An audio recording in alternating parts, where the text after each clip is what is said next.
And it's a big part of what we're going to talk about tonight with respect and authority, because, think about yourself and how you feel respected or disrespected in a professional setting or with your spouse.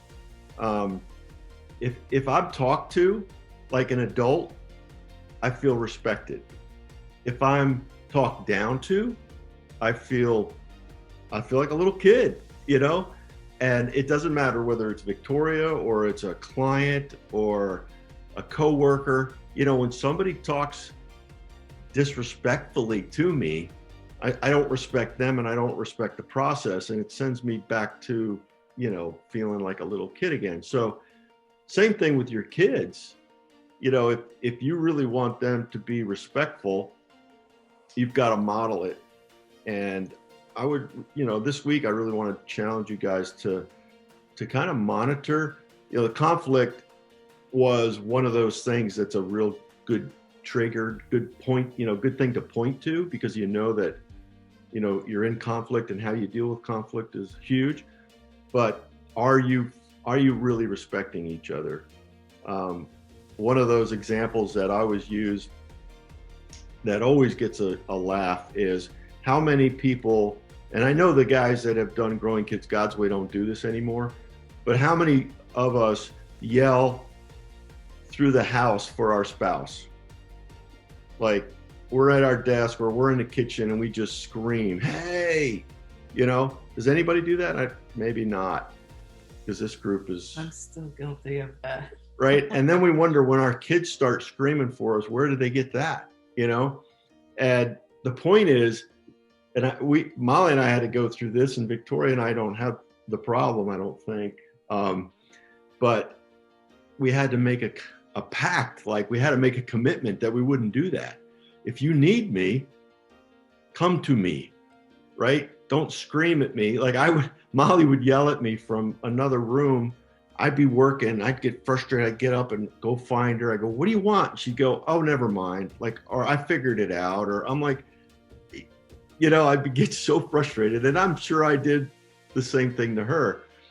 So we just made a pact that, look, if you need me, come get me, get my attention, make sure I'm not on the phone or doing something. Or like what Victoria does is, "Oh, now's a bad time. Let's talk about it later." And sometimes I'm like, "Good, I can't give you my focus right now." Or, "No, what do you need?" And I stop what I'm doing and I turn and look at her. That's just a real simple little thing that is a respectful relationship. But that, for you guys, is a huge modeling opportunity, because it's like nails on a chalkboard for me to hear people scream throughout their house, or their kids just scream for mom, and mom stops what she's doing it. And it's one thing if they're screaming because they're hurt. It's another thing they're screaming just to get your attention, and you drop what you're doing to go cater to them. That's not respectful of you, and you're teaching them a lack of respect. Does that resonate with anybody? You guys that did Growing Kids God's Way don't do that anymore, right? Better. So tonight, that's what we're going to talk about. That's just an example of modeling respect and expecting your kids to respect you back. So I want you really to take time this week to kind of assess how you respect authority, how you respect each other. I know in one of the classes, I think we talked about this, and Sam Chapman was in it, and we talked about police, getting pulled over by the police. What is our reaction when we get pulled over by the police? It's usually, "Damn it, I got caught." Like, "I can't believe, why was he sitting there? Oh, I can't believe, why would he sit there?" And I remember Sam said something like he kind of really lost it on a cop for pulling him over with the kids in the back. And it's like, how many of us can relate to that? We get caught, it's flat out our fault, and we make a big deal, like, how dare that cop. I think Sam Sam was so convicted by that. He, I think he pulled over one time next to a policeman with his kids in the car and just had his son get out and shake his hand and say, "Thank you for serving." You know? So before we go to small groups, I just want to quickly read scripture, Romans 13, 1-5, about submitting to authorities. It says, "Let everyone be subject to the governing authorities, for there is no authority except which God has established. The authority that exists have been established by God. Consequently, whoever rebels against the authority is rebelling against what God has instituted. And those who do so will bring judgment on themselves. For rulers hold no terror for those who do right, but for those who do wrong. Do you want to be free from fear of the one in authority? Then do what is right, and you will be commended. For the one in authority is God's servant for your good. But if you do wrong, be afraid for rulers. Do not bear the sword for no reason. They are God's servants, agents of wrath to bring punishment on the wrongdoer. Therefore, it is necessary to submit to the authorities, not only because of possible punishment, but also as a matter of conscience." So the police is a great example for that. I mean, we like to say what a jerk for pulling us over, but the fact is that we were wrong. So we're not respecting the authority that God has put over us.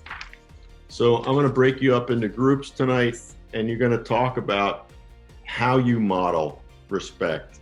What are some ways that you actually disrespect each other, and talk about some practical things and practical changes you can make to start modeling respect in your home. All right, well, it's 9:02 this week. I want you guys to continue to talk about how to improve the respect factor in your house. Continue to think about conflict, and because again, the conflict plays into the respect. When we feel we can't resolve conflict, we're usually offended. And when we're offended, none of us give off respect. I think about like the people on this that snap at their kids. I guess some of you would snap at your boss, but most of us wouldn't snap at our boss like we snap at our kids, because whether we respect them or not, we know we have to show some respect. So it's that kind of thing. It's like, what do you got to do differently? Because it's such a slippery slope that we get into with our children. We almost justify when we can be cranky all the time. And I have to admit, I was cranky a lot. I was pretty frustrated my entire parenting life when the kids were little, and I hate that. I hate the fact that I missed so much opportunity for really strong bond because I was so filled with my own frustration that I didn't know how to calm down at home.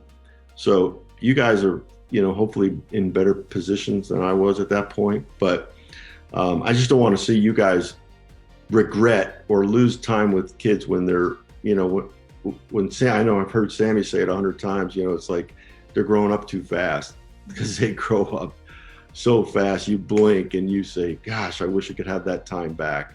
So anyway, relook at your calendar, relook at your priorities. All those things cause stress. Again, for me, I snapped all the time because I overbooked everything, and nothing fit in my schedule because of my own doing. And then I was frustrated, and it really was probably 75% of my frustration was how busy I made myself, and it was all my doing. Nobody was making me be busy. So look at your schedules, talk about some really practical things. And I love when you guys bring the practical questions, because I think we all learn when you ask practical questions on how you're trying to apply this stuff at home. So again, please, did everybody stick to their date work nights? Do y'all know? Anybody? Sam, you did it?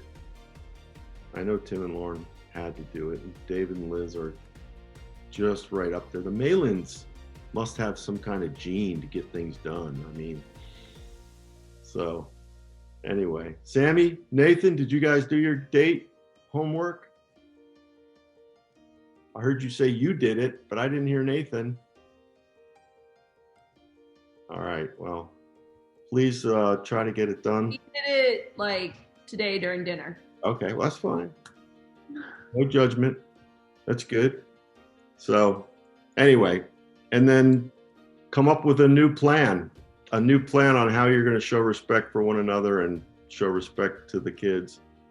And again, you've heard me say it before, but I always believe strongly that these kind of shifts take some radicalness. And in order to do that, you need to start doing something daily. If you try to do it once in a while, you won't change. It'll just revert back to the norm. But it's just like any other habit. You got to do it more often.